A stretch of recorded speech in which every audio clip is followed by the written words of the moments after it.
For our last devotion of the week, it comes from the Gospel of Luke as we end out 2022.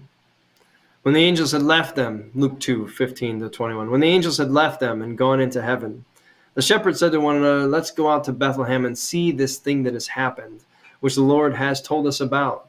So they hurried off and found Joseph and Mary and the baby who was lying in the manger.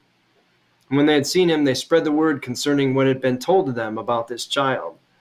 And all who heard it were amazed what the shepherds said to them. But Mary treasured all these things on her heart and pondered them. The shepherds returned, glorifying and praising God for all that they had seen and heard, which were just as they had been told. On the 8th day, when it was time to circumcise the child, he was named Jesus, and the name of the angel had given him before he was conceived. Shepherds. I mean, if we're to take something from the shepherds, I hope it is going into the new year that these shepherds are told the good news of who Jesus is, just like we recount that story every Christmas at church.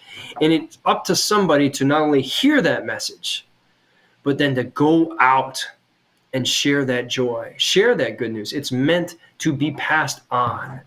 There's an incredible God who knows you by name, who has come and stepped into our story, who knows who we are inside and out because he's one of us. He's lived like us.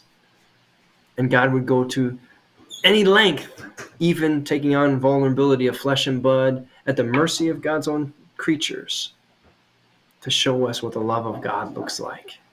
And so I ask you, men and women who are listening and children who are boys and girls of all ages who are listening to this devotion, maybe I'm a little optimistic on our viewership. But anyway, for those of you who are listening, will you take up that shepherd's call to go out, to proclaim, to go tell it on the mountain, over the hills and everywhere you go, that Jesus Christ is Lord in your life?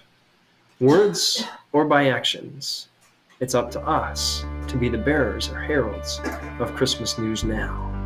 Amen.